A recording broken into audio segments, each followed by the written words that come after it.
My daughter stole 2 suitcases and vanished overnight. After finding a tiny bag of drugs in her nightstand, I confronted her and she whispered, "I can't come back or he'll hurt me." I stood in the hallway, frozen. That was 4 years ago. Yesterday, I saw her face on an LA News report about intimacy workers and my world shattered again. Parents, how did you watch your kid's life go down the drain? My youngest daughter, Lynn, was always a beaming light. She was always the happiest girl. She never complained about anything, unlike her older brother Joshua. It was around her freshman year of high school when I started to notice a slight change in her behavior. She started to wear more makeup and fewer clothes. When confronted about it, she would always get very angry with me, shouting about how it's her body and she can do what she wants. Another grand excuse was, "But everyone else is doing it, Mom." This was really hard for me to watch because I was seeing my precious sweet little daughter trying to turn into what she thought was a real woman. I always tried to explain to her that makeup and wearing fewer clothes doesn't have to mean doing what everyone else is doing, and that she should take pride in what she wants to be. Regardless, she wouldn't budge, and I'm a big believer in more relaxed parenting, so at the time, I thought maybe it would just be a phase, but our relationship slowly got worse and worse. Debates became arguments, and arguments became fights. She started bringing guys over, and while I didn't get a good look at all of them, I saw some who looked twice her age. Then one day I snapped. I was going through her room while she was at school to try and find something I knew she had taken. While searching the nightstand, I found a tiny white baggie tucked behind the lamp. I had my fair share of college days, so I knew exactly what that little baggie entailed. I had a huge confrontation with her when she got home from school. She eventually started to yell at me, and I returned the favor. It got so bad that the next morning, when I checked on her to see if she had left for school, she had vanished. 2 suitcases from my closet had gone missing. I called the police immediately. How could my sweet Lynn do this? Run away from me, the person who loves her most in the whole world. I searched the whole neighborhood, driving for hours around our small town. We found nothing, and neither did the police. After around 4 years of no contact, one of my daughter's friends' moms shared a concerning post with me on Instagram. It looked like a video of my daughter in a news report. At first, I didn't understand why she would be on the news, but then I saw the headline, "Intimacy Workers Uproar in the South Side of Town." I couldn't believe it. There was no way my daughter had really gone down that rough path. The more I examined her in the clip, the more she looked drugged out of her mind. Tears started instantly flowing from my eyes. Here I was, sitting in my bedroom, watching my daughter's life spiral out of control, and there was nothing I could do about it. The video was from Los Angeles, California, and I lived in a small town in Texas. After a few days of living with this news, I decided that it was only right to go and look for my daughter. I booked the next available flight to Los Angeles and made my way there in less than a couple of days. The next few weeks consisted of me getting in my rental car and searching all over the south side of town, just like the news report had said. I would pick a street, drive all the way down until it seemed to end, go over a block, and repeat. I knew the chances of me seeing her were slim, but I had no other choice at that point. I knew the police were really no help, so I didn't bother contacting them. One day, a miracle happened. I was driving down a desolate, run-down neighborhood when I saw what looked like my daughter's distinct features. I got closer, rolled down my window, and shouted her name. "Lynn!" She turned around instantly, and there she was, my beautiful baby girl. I got out of my car and ran to her. To my surprise, she started running toward me. "Mom! Mom!" she cried. We hugged each other like we never had before, tears rolling down each of our faces. It was truly a moment I'll never forget. She got into my car, and after about 10 minutes of hugging and crying, I took her to get food and sit down to talk. She still looked drugged out, and I could tell she was hurting. When we were eating, I thought we would have a good conversation, catching up on things. Instead, she sat there with a dull look on her face the whole time, not really showing any emotion. I didn't know if this was the substances talking, but it really spooked me. I got her to talk a little near the end of dinner, but after we finished, I got into my car expecting her to follow. She didn't. She just stood there, staring at me. I asked her what she was doing. Didn't she want to come back with me and have a fresh start? She came closer and told me something that will haunt me for ages. I can't come, or they will find me and hurt me. That's where I drew the line. I knew I had to get the police involved. I insisted on her coming with me, but she said they were watching and had already warned her without me noticing while we were eating. I told her to stay where she was and not to move as I called the police. While the phone was ringing, I noticed that she seemed to be looking off in the distance. She looked at something, then quickly turned back to me.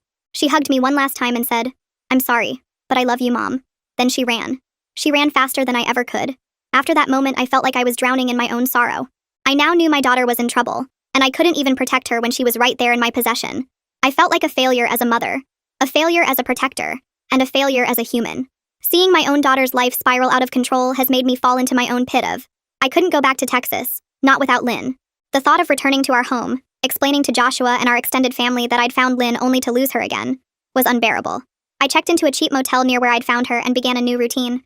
The room was small and dingy, with water stains on the ceiling and a television that only got 3 channels clearly, but it became my base of operations, my command center in the search for my daughter. Every day I'd drive through the same neighborhoods, showing her picture to anyone who would look. Most people turned away, but occasionally someone would nod in recognition. "Yeah, that's one of Victor's girls," a woman selling flowers on a corner told me, her eyes wary. "You her mama? Better be careful. Victor doesn't like people messing with his business. The warning sent a shiver through me, but I couldn't stop. I'd come too far, seen too much to turn back now. It took 3 weeks of searching before I met Amber, a young woman with tired eyes who recognized Lynn immediately.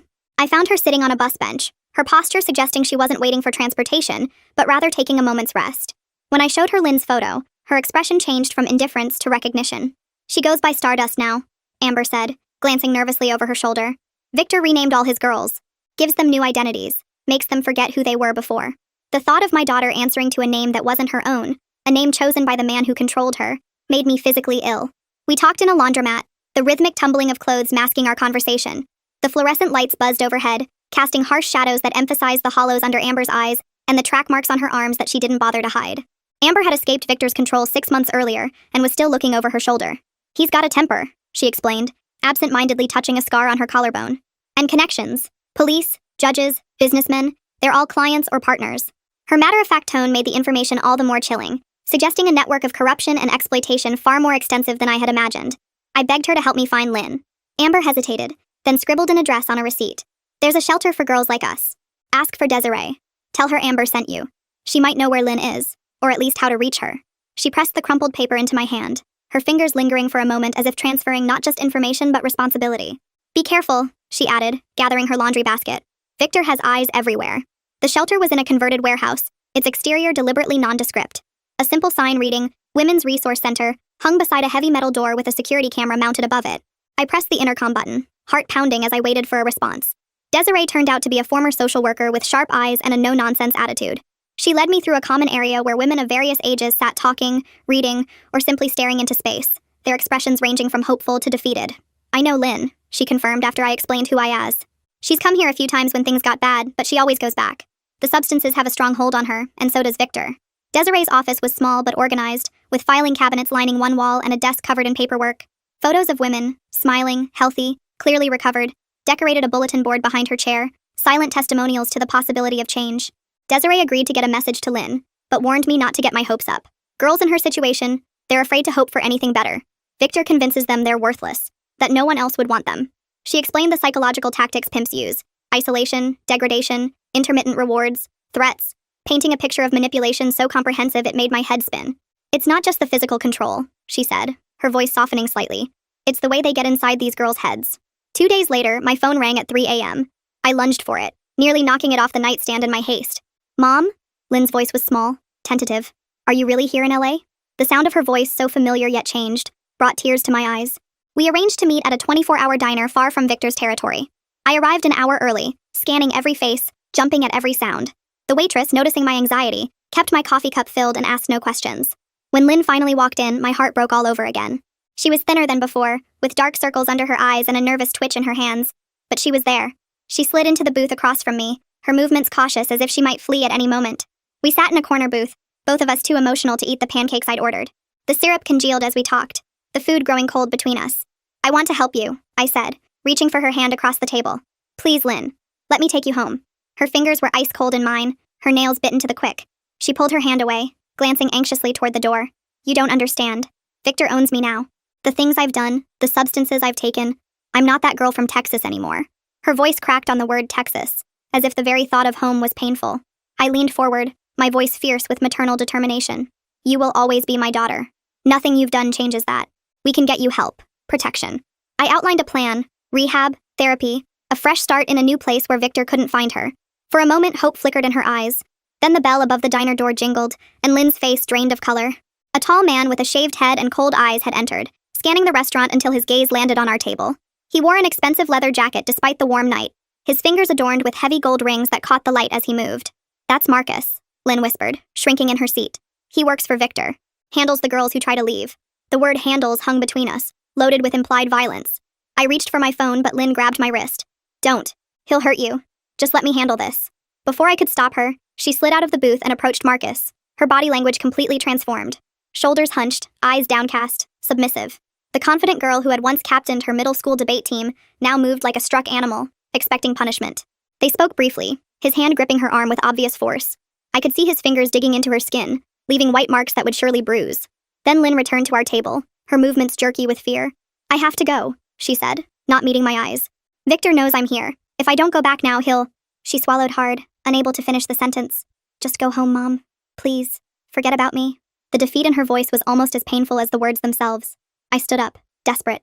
I'm not leaving without you. We'll go to the police, get protection. Lynn cut me off with a bitter laugh. The police? Victor has cops on his payroll. Why do you think they never found me? Why do you think they can't shut down his operation? She glanced nervously at Marcus, who was watching us from near the door, his posture relaxed but his eyes alert and predatory. I have to go. He's getting impatient. I couldn't let her leave. Not again. In desperation, I blurted out, I'll pay. Whatever Victor wants for you, I'll pay it. The words came out before I could think them through, fueled by a primal need to protect my child at any cost. Lynn's eyes widened in shock, then softened with a sadness that seemed to age her beyond her years. Oh, Mom, that's not how this works. I'm not for sale because he never really bought me. He trapped me. The simple truth of her statement hit me like a physical blow. She hugged me quickly, whispering in my ear, There's a woman named Desiree at a shelter on Wilcox.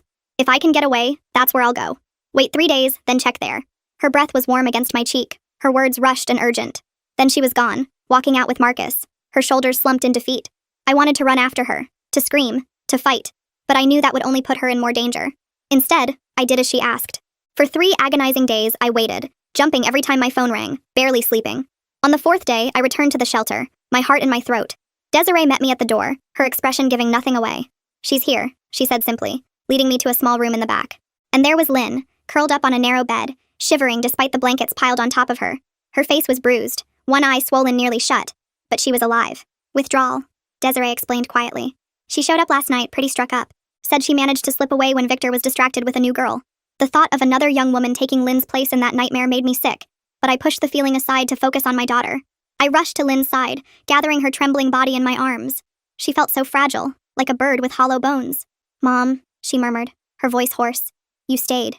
The simple statement held volumes. Surprise, relief, gratitude. Of course I stayed, I whispered, stroking her tangled hair. I'll always stay. I meant it with every fiber of my being, a promise not just for that moment, but for all the difficult moments to come. Over the next few days, I rarely left Lynn's side as she fought through the worst of the withdrawal. The shelter had a volunteer doctor who monitored her condition, but resources were limited.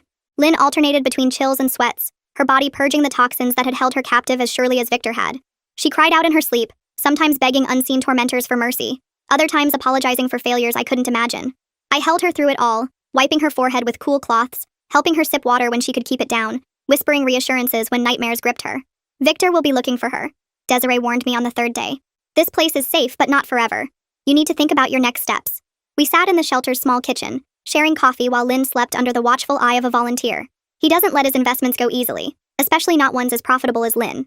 The clinical way she described the situation made my skin crawl, but I understood she was simply being realistic. I knew she was right. As Lynn grew stronger, the reality of our situation became clearer. We couldn't go back to Texas. Victor had connections across state lines, and our small town offered no anonymity. We couldn't stay in Los Angeles, where his network was strongest. We needed to disappear. The life we had known, the home we had shared, the community that had watched Lynn grow up, all of it would have to be left behind. It was a devastating realization, but necessary for survival. Through Desiree, I connected with a network that helped trafficking survivors relocate. They arranged new identities for us, driver's licenses, social security cards, credit histories, and found us a small apartment in Portland, Oregon. The process took weeks, during which Lynn slowly regained her strength and began to participate in the shelter's recovery programs. She attended group therapy sessions, her voice growing stronger as she shared her experiences and listened to others. I watched with pride as glimpses of her old self began to emerge. Her quick wit, her compassion, her resilience. It's not foolproof, the facilitator, a former FBI agent named Rachel, warned us as she handed over our new documentation. But it's a start. Keep a low profile, avoid social media, change your appearance. Most importantly, don't contact anyone from your past lives. The stack of papers and cards she gave us represented not just new identities but a complete severance from everything and everyone we had ever known. I thought of Joshua, who would never know what happened to his sister and mother, and felt a grief so profound it was physical. The night before we were set to leave, Lynn had a panic attack. What if he finds us? She gasped between sobs, her whole body shaking. What if this is all for nothing? I held her until the storm passed, making promises I wasn't sure I could keep. We'll be okay, I whispered into her hair. We'll be together. That's what matters. As I rocked her, I realized that despite everything, I believed those words. Whatever came next, we would face it together. Our new life in Portland was a delicate balance of caution and healing. Lynn dyed her honey blonde hair dark brown and cut it short. I lightened mine and wore glasses I didn't need. We used our new names, Catherine and Emma Reynolds, exclusively, even in private. The apartment was small but clean, with large windows that let in the Pacific Northwest light. We bought secondhand furniture and thrift store clothes, building a life from scratch with limited resources but unlimited determination. Lynn, now Emma, began therapy with a specialist in trauma and addiction. Some days were better than others. She'd wake up screaming from nightmares, or I'd find her curled in the bathtub, shaking with cravings.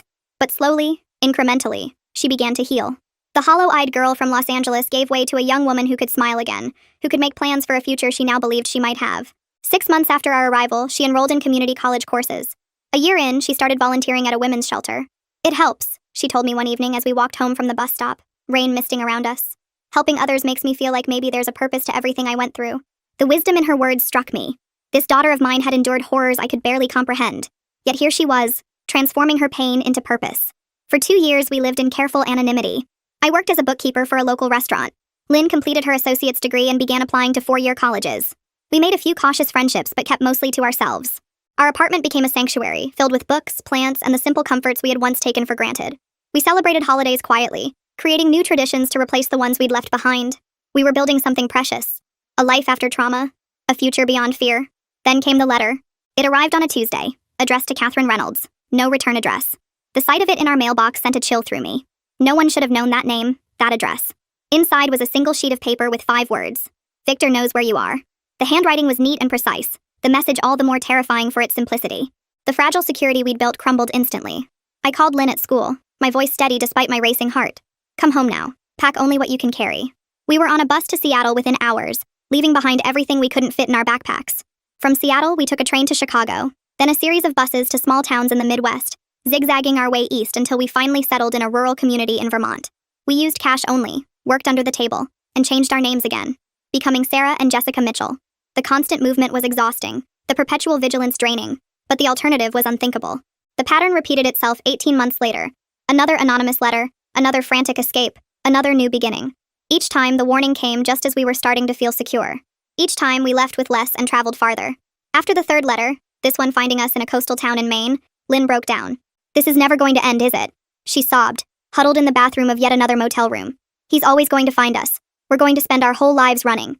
The despair in her voice mirrored my own growing weariness. I had no comforting lies left to offer. The truth was, I was exhausted too. Exhausted from looking over my shoulder, from starting over, from watching my daughter jump at shadows. "Maybe," I said slowly, an idea forming, "that's exactly what he wants. To keep us running scared, never settling, never fighting back." Lynn looked up, her tear-stained face questioning. "What do you mean?" The bathroom light flickered overhead, casting strange shadows across her face. "I mean, what if the letters aren't from Victor at all? What if they're from someone who wants us to keep running?" It was a theory that had been growing in my mind. The timing of the letters was too perfect, always arriving just as we were establishing ourselves, just as Lynn was making progress. And why warn us? If Victor truly knew where we were, why not simply come for Lynn? The more I considered it, the more the pattern seemed deliberate, designed to keep us in a state of perpetual fear and instability. We decided to take a risk. Instead of running again, we stayed in Maine and began our own investigation. Through careful, anonymous inquiries, we learned that Victor's operation had been hit hard by a federal task force shortly after we left Los Angeles. He was serving 20 years in a federal prison. Marcus, his enforcer, had been unalived in a confrontation with police. The organization was in disarray, with former lieutenants fighting for control of diminished territory. The news should have been a relief, but it only deepened the mystery of the threatening letters. Then who's sending the letters? Lynn wondered as we processed this information. We sat at our small kitchen table, the letters spread out before us like pieces of a puzzle. The answer came from an unexpected source. Desiree, the shelter worker who had helped us in Los Angeles, had maintained a secure email account where I could contact her in emergencies. When I reached out about the letters, her response was immediate and shocking. "It's Amber," she wrote. "She's been tracking you through a private investigator. She blames Lynn for her sister's OD. Apparently her sister Jasmine started working for Victor after Lynn escaped, taking her place. Amber thinks if Lynn had stayed, her sister wouldn't have been recruited." The revelation hit us both hard. All this time we'd been running from a ghost, driven by fear of a threat that no longer existed. The real danger had come from an unexpected source. A grieving sister looking for someone to blame. "What do we do now?" Lynn asked, her voice small but steadier than it had been in years. I looked at my daughter, no longer the beaming child of her early years, nor the broken young woman I'd found in Los Angeles, but something new. A survivor. Scarred, but strong. "We stop running," I said simply. "We build a life here, a real one, and we help others do the same." The decision felt right, a turning point after years of reacting to fear. That was 3 years ago. Today, Lynn works as a peer counselor at a recovery center, using her experience to guide others through the darkness she once knew. I manage a small bookstore and lead a support group for families of trafficking survivors. We still have our difficult days. Lynn's recovery is ongoing, with occasional setbacks when stress or triggers become overwhelming. I still find myself scanning crowds, checking locks, planning escape routes, but we're no longer defined by fear. Last month, Lynn received her acceptance letter to a master's program in social work. As she shared the news, her smile, bright and genuine, reminded me of the beaming child she once was. I'm proud of you, I told her, my heart full. So proud of who you've become. She hugged me tight. This daughter I almost lost. This woman who fought her way back from hell. We made it, Mom, she whispered against my shoulder. Against everything, we made it. And in that moment, I knew it was true. We had watched Lynn's life go down the drain, but we had also witnessed her remarkable rise from those depths. Together, we had reclaimed what Victor and his world had tried to steal. Our future, our hope, our capacity to love. We had transformed our pain into purpose. And in doing so, we had found our way home.